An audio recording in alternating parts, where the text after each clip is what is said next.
ياسمين صبري في إطلالة أنيقة في جلسة تصوير بصحبة زوجها. تعرف على أسعار إطلالتها الجديدة. السلام عليكم. لا تنسوا الاعجاب بالفيديو والاشتراك في القناة تشجيعا لنا لنستمر بنشر المزيد إن شاء الله.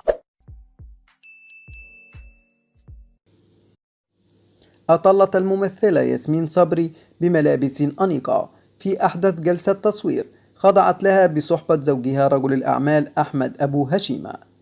اختارت ياسمين صبري فستانا من تصميم دار الأزياء الشهيرة دولسي أند جابانا، ويصل سعر الفستان إلى 2495 دولارا، وجاء الفستان مناسبا للغاية لقوام ياسمين، فتصميم الصدر مفتوح بشكل مربع يناسب قوامها، وكذلك تفصيلة حمالات الفستان أظهرت ظهرها ممشوقا. طول الفستان والتصميم الطبقات أيضا جاء مناسبا لطول ياسمين صبري.